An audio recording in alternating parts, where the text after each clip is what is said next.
महर्षि वाल्मीकि जे airport है त्या आंगळ लोकार्पण माटे पहुंची रह्या छे पीएम मोदी। पहला रेलवे स्टेशनનું लोकार्पण કરવામાં આવ્યું, નવનિર્મિત રેલવે સ્ટેશન, અને ત્યારબાદ હવે નવું એરપોર્ટ જે બનાવવામાં આવ્યું છે તેનું પણ લોકાર્પણ કરવા માટે પીએમ મોદી પહોંચી રહ્યા છે।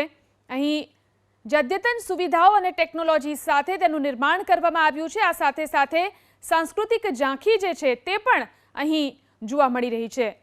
તો લોકોને જે મુસાફરો દૂર દૂરથી અહીં આવશે, વિદેશથી આવતા મુસાફરો માટે પણ યોગ્ય સુવિધાઓ અહીં પૂરી પાડવામાં આવશે।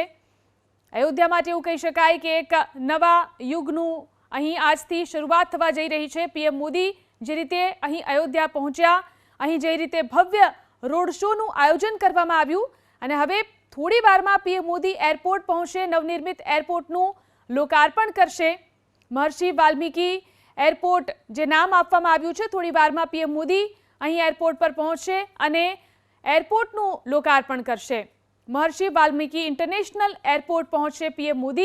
आ पहला जे नवनिर्मित रेलवे स्टेशन है तेनु लोकार्पण तेमना हाथे करवामां आव्युं। अद्यतन सुविधाओं और टेक्नोलॉजी साथेनु रेलवे स्टेशन और त्यारबाद हवे अयोध्यानु आ एरपोर्ट के ज्यां पीएम मोदी पहुंचशे।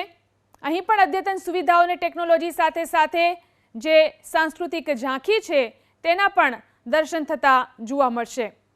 अद्यतन एरपोर्ट जे बनाववामां आव्युं छे, અહીં ત્રેતા યુગના દર્શન થાય તે પ્રકારે વિવિધ જે શિલ્પો છે તે પણ રાખવામાં આવ્યા છે।